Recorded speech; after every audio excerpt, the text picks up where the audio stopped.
and Spargo, you can kind of interchange them between 2 and 3, but at the end of the day, 2 out of the 3 highest spots in the world rankings are taken up by Japanese players, right? And to what you're talking about, I mean, that's the ceiling too. I mean, in the floor, when I was still doing, PG stats videos, doing those recaps and everything, right. every time there was a Japanese tournament, I was like, I'm going to have to learn some new names because there was always somebody getting like an upset factor 7 win in, round 3, and suddenly Proto has to make a 13-set losers run at, some big tournament. But Asimo is not one of those unknown names, and that is the member of Team Japan that is going to be taking the stage here against JDV, part of Team Pacific Northwest, like you were mentioning earlier, hometown region, #1 from Seattle as well. So let's get into it. Yeah, shout out to PNW, man, putting on some fantastic tournaments. We got Port and also Battle BC that happened earlier, a premiere of Yoshidora, and this tournament also going to be the premiere of Kanenabe and Hurt. So keep your eyes out for those players as we get into this first set here.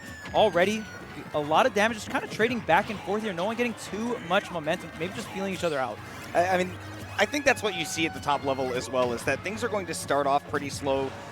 Most of the time, people aren't just going to try to start throwing haymakers unless they're people that play all the time. But when you're talking about people, in a matchup like this where neither of these guys have played against each other in bracket before, yeah, it's going to start out slow. Part of that's the matchup, but most of that, I think, is that you want to figure out what is the primary sort of thing that my opponent wants to center their game plan around. Yeah, the main thing I want to think about is just how is Asimo going to get through this hydrant here? See the high fireballs getting thrown out here. And of course, the great thing about FGC characters, most of them can cancel off of going into their normals. As I say that, the up air has 2 hits, but Asimo right there canceling that first hit into the Shoryuken, going to get the first KO and get the lead here. I mean, if you ever watched Asimo before, especially if you watched that set against Konga yesterday, you know that is the bread and butter for Asimo, right? Like, you think that you're safe from Ryu in the air, you're afraid because if he starts connecting those normals on the ground like you're talking about, you can cancel that into big damage very, very quickly. But you're not safe up in the air either because that up air has a very generous hitbox, and like you mentioned, it can cancel into a confirm very quickly. Yeah, I mean, that can also work on the hydrant. We see these FGC characters do that against Steve blocks as well, right? So maybe this matchup not as bad as we think. Maybe it's just not as surface level as like, oh, floaty zoner equals beats Ryu, right? Right, yeah. We could see a ton of stuff. I know Asimo going in the down smash into the Hadouken there. The down smash alone, all you need to do is about 13 to 14 damage to that hydrant. Obviously, the scaling and stuff will, account for that, but Asimo doing a great job against this hydrant so far. Well, I mean, that's the other thing, too, is that if you take it, oh my gosh, never mind. I was going to talk more about the fire hydrant, but Asimo is, he's dousing the flame a little bit right now. Gets that full first stock lead, has JDV down to the last one. And, Pac-Man does have that comeback potential, but I think that he does sometimes really struggle when he doesn't necessarily have the pace of the game and he has to start really taking initiative. Yeah, I mean, not the best approaching tools. You got solid aerials, right? Nair, fair, all kind of single hit. We'll see how JDV also applies the pressure to the focus, right? Right there, that neutral B going to be very, very good for the combo starters, and of course trying to get up to that bell. The bell did connect earlier on that first stock, but wasn't able to get that smash attack. We'll see how JDV is able to capitalize off this bell, what kind of tricks he's got. Hits into the bell, but not going to be quite enough. 151% on Asimo. Yeah, this is where it starts to get a little bit scary for Pac-Man sometimes. You don't necessarily have, like, super easy confirms, but when you have that amount of tricks, right, especially against a less mobile character, you don't have to worry as much, right? Pac-Man does have some of that I kill you eventually potential, especially with the bonus fruit in mind, and trying to take advantage of it there to get things started. Great TI out of those combos as well. Asimo not really going to get a big bang for his buck there. And you see that, this is the classic coming out from, oh, big damage. Woo. And just like that, JDV with a huge lead was down an entire stock. What happened? It's crazy that all starts just off of tossing that Galaxian and getting it in that sweet spot right at the beginning. JDV is able to rack up, like you said, 90%. I know that's a normal combo from Pac-Man, but still, that Ryu suddenly at 90. The water, I think, definitely saving JDV's life there. Yeah, the water definitely saving a lot, at least a lot of damage, if not the game, if not the stock here. There's the parry, not going to be able to get the bell, but here's the Hydrant going a little bit aggressive. No, going back, going to charge up the bonus fruit. Okay, little funky situation here, but both in disengaging, and Ryu with a lot of rage. Oh, the up B. Miss input perhaps, didn't maybe get the DP motion. Now Asimo's got the bell, but JDV knows the counter play, but the jabs into the Shoryu. Asimo says, I may have dropped the input one time. I am definitely not dropping it a second. Game 1 goes down to the wire, but it is Asimo coming out on top. Yeah, and that's the thing about Ryu. This character hits like a truck and has a lot of weight as well. So you're able to maintain that rage and get that one opening. Pac-Man, not going to be the heaviest of characters. Does have a decent amount of durability, but just Ryu confirming into such powerful moves like that true input Shoryuken, which if you do it the old school way, you actually get a little bonus knockback, right? Right, yeah, using the motion controls. Sakurai was all over that. He talked about that in one of his game design videos. He's like, the Shoryuken input is one of the best things that's ever been designed in gaming, and that's why I put it in Smash. And oh my gosh, I think that Asimo needed the correct SDI to get out of that down air and save his life, quite frankly, because that move is Altoids, curiously strong. Oh yeah, and of course, I mean, JDV was drifting to the right as well. That might have gotten the KO or just sent Asimo so far. We know that Ryu doesn't have the best recovery. We'll see if JDV actually takes advantage of that. Pac-Man definitely has an offstage game that you have to respect, right? The down air, even things just like the fair hitting you off so you can't even make it back to stage. That is going to be a possibility in this matchup. I think one of the things that's strange about that in terms of this matchup, though, is that unless JDV has something like the situation we saw earlier, a big combo starter, Pac-Man isn't always going to commit to going off stage because he'd really rather just have some oppressive ledge trapping. You definitely don't want the Ryu to have you sitting at the ledge and let him just, like you said, he's a powerhouse. You know, he connects one of those down tilts, one of those jabs. We'll see the game end just the way we saw that game 1 end. Okay, the strawberry, not going to be able to get the 2-frame. Cherry on top, not going to be enough. Going to retreat back to the Hydrant. Doesn't take too much of a punish, but the Hydrant instantly getting disengaged here. Trampoline still online, but now it gets destroyed. Asimo doesn't even want that to be a factor, but JDV knows, all right, you shield that first hit of the Tatsumaki, you will not be getting hit by it a second time. That hitbox deactivates, and you can just charge up that down smash. Does take the lead here. The question is, will he be able to continue it? Answer is no, because Asimo stray hits equal death. Asimo is just so clean, man. You rarely see the drop coming out from Asimo, and when you play a character like this that's very combo-orientated, to get the damage, get the KOs, you've got to have that on lock. Now we'll see if Asimo can fire back and try to take the lead here. Sitting at just a modest 50% again. We've seen that Pac-Man can do so much damage. Go in the trampoline. Oh, man, JDV got so many setups here. That was like something out of The Naked Gun. Yeah. Like that was something that would happen to like Leslie Nielsen's character. Just he gets shoved back into a trampoline, bounce up to the second floor. Yeah, and it doesn't do any damage or anything. No, like, nothing. Okay, it's just an inconvenience. It's like, I don't understand your tactics. Just another obstacle here that Asimo has to get through to get to JDV, to get his hands dirty. Another grab here. And we even saw JDV get some anti-air grabs as well. That grab very active here, backing up with the focus. Going to get a bunch of that bonus fruit charge here. Oh, the ledge jump there is so quick. Yeah, JDV's decision-making has been really great, but I think that one of the things that we are seeing shine the most in this match is just how well Asimo has trained in this matchup. I mean, not getting caught off guard by any bonus fruits, actually having direct counterplay to a lot of these situations. JDV said, I sent you to the second floor, I will go to the third. Oh, yeah, if only there was a top platform like Battlefield or something, we could have gone all the way up. Actual escape zone. Okay, looks like all the bonus fruit getting charged up. Now Asimo getting to the point where you're Bell... dead. Oh!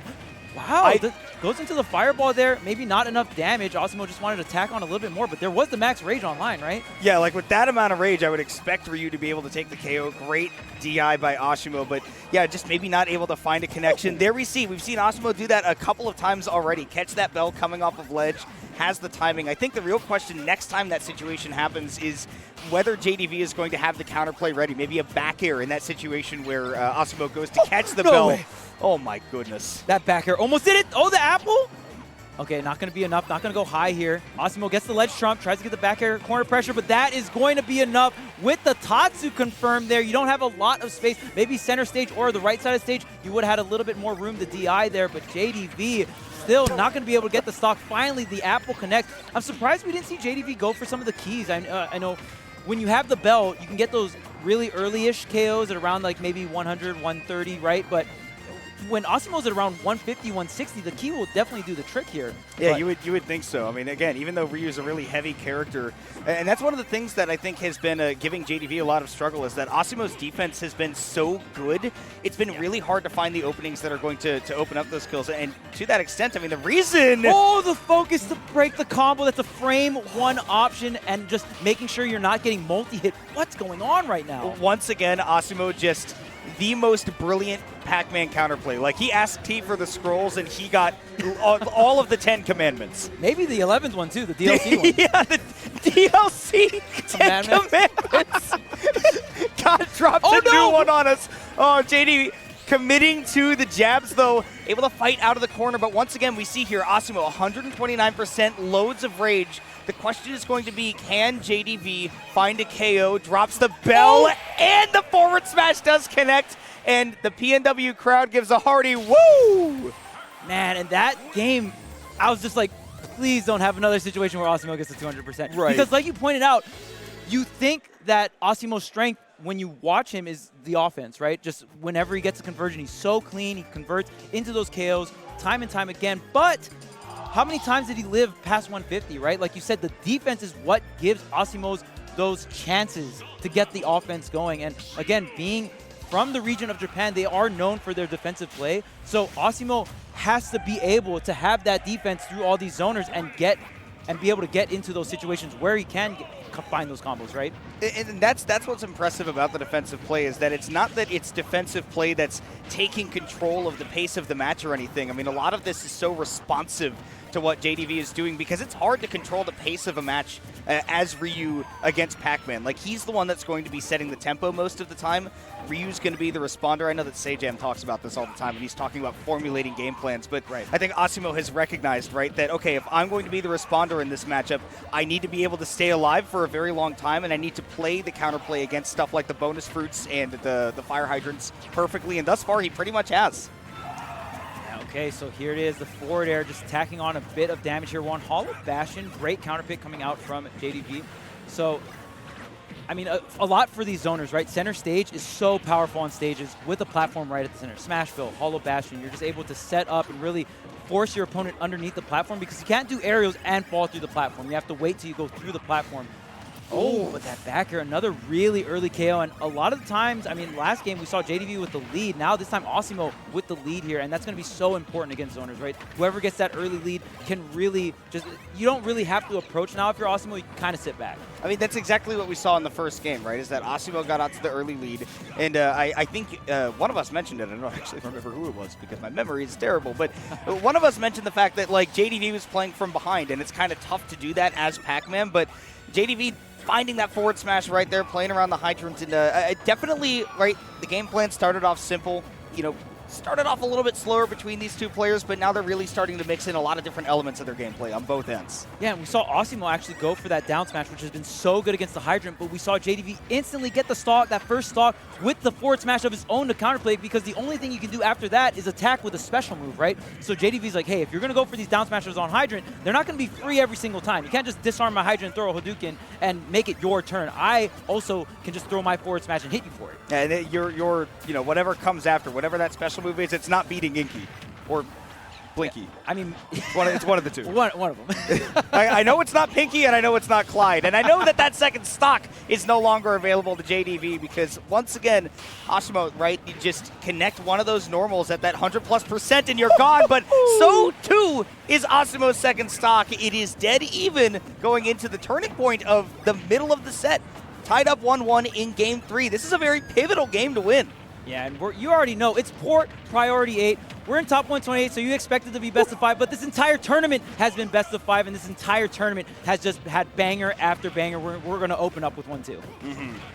That is already what we were seeing, but question now is going to be who takes this next stock, and especially, I think, how is it going to happen? Because I don't know how many cards either of these two players have left to play. I think it's all about the order in which they do them and really being able to recognize how their opponent is responding to things at this point, because I don't think that there's really anything left to hide.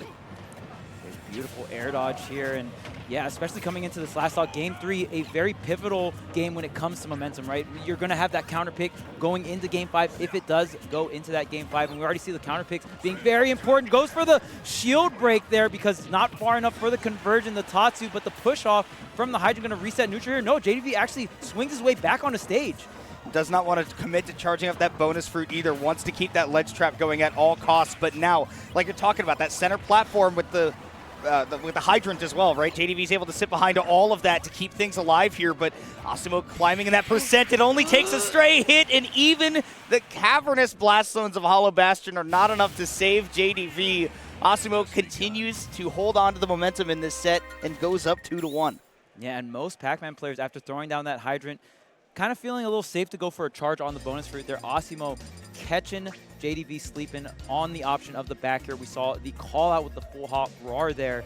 Incredible stuff coming out from Asimo. Now has the lead 2-1. We'll see if JDV can bring this to a Game 5 set. And man, I want to see the Game 5. Opening up the stream, opening up day 2 with the Game 5 here with Rank 1 Seattle, the hometown hero, if you will, right? That's a heck of a way to wake up the crowd, too, right? It's like, hey, everybody, I hope that you're awake here at 10 a.m. West Coast time. I know it's a little early for everybody over here. Also, good afternoon to everybody on the East Coast.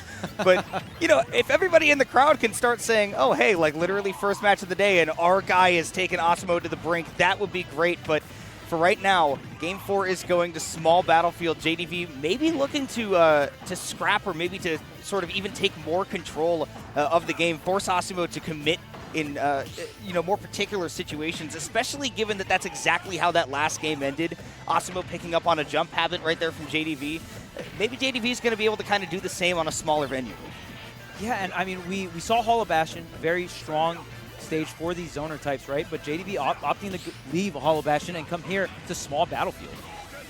Yeah, which again, like surprising to me, but I think that does speak more to, I think, the game plan that you go in with, right? That I think that JDV has to really commit to that.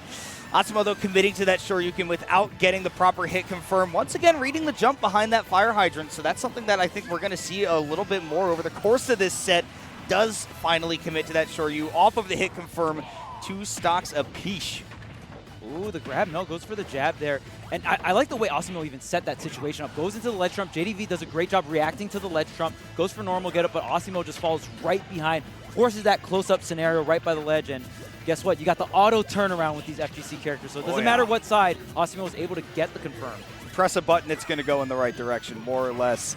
That's going to be big damage off of the Shakunetsu, forcing JDV to burn that air dodge, go down to ledge with a safe recovery, but it just gives Asimo another opportunity for a ledge trap, and he does not pick up what he puts down, or rather does not drop what he puts down. He is able to pick up that combo and bring JDV to potentially winner's bracket stock. Okay, here's the bell setup, and look at how many times Asimo has swung at the bell. So much players, especially year 1, year 2 of Ultimate, kind of just over-respected the bell. But hey, guess what? It's Ultimate. You can mash it out. You can just get rid of all that. It's still, JDV has got to find a confirm and quickly, because again, when Asimo starts getting the momentum, and unfortunately blocked by the fire hydrant right there, but again, this is what I'm talking about. When Asimo gets the momentum, when you're on the back foot, especially as a character like Pac-Man, things can fall away very, very quickly. I love the quick escape by JDV there. I'm out. And I mean, so many times Asimo has forced this corner situation, which has been so much in his favor, whether it's from a ledge trap or whether it's just cornering JDV. He's gotten so much out of it. Catching the roll, and is it going to be enough? You should be fine. You have a lot of stage to work with, but you're taking so much damage. And another back air. Asimo closes it out 3-1 versus JDV. Really, really solid stuff from Asimo. And I think, like we were talking about, right, at a certain point, everybody's shown all their cards. There's really nothing left to hide. And at that point, it's about really paying attention to the player. You're confident about playing against the character. And I think what it came down to is that stock after stock, especially in those last 2 games, Asimo was just reading these double jumps and everything with these back airs, right? Catching JDV, trying to create some distance by going into the air rather than using the ground space, and just making big call-outs, and ended up taking a ton of stocks with those reads. Yeah, and I mean, JDV tried to switch it up as well going into Game 4. Didn't go as well as Game 3, obviously. A bit of hindsight there, but maybe something JDV can keep into account when going up against Asimo for the next time, or just even into this matchup. It was just really rough, because I just feel like JDV had to close out the Game 3. He had to do, and he had the lead in Game 3 too, but that call out was just so nice coming out from Asimo. And then the snowball effect happened, and these corner situations, Asimo created so much up-close boxing scrambles on the left and right sides of the stage. Yeah, that was another thing I think that Asimo did really well, was just recognizing all those moments where JDV was like, okay, I'm going to back off, I'm going to create some space and give myself a little bit of time to get things set up. And Asimo was like, no, I'm not just going to let you do that. I know you have a hydrant and everything, but I can still be close enough to threaten you where you can't charge bonus fruit, all that kind of stuff. And, you know, I mean, like you're saying, I think that was a really defining factor in that match. Yeah, and I mean, just the way in terms of characters that have tools to disarm Hydrant, like maybe this matchup's not as bad as we think. Maybe it's not just, oh, Floaty Zoner beats Ryu, right? Just because the Ryu might not have the speed, but he definitely has the firepower to take out those Hydrants, and you can special cancel. And also, one thing I thought of as well, we saw Asimo go for it like once or twice, but even after the down smash on the Hydrant, you can go into focus, right? So you do have a defensive special you can go into as well if you feel like a smash attack is going to come afterwards or something like that, right? So great adaptation coming from Asimo, really showcasing the tools of Ryu, and that's the funnest thing about watching these character specialists, right? You really get to see the entire toolbox against this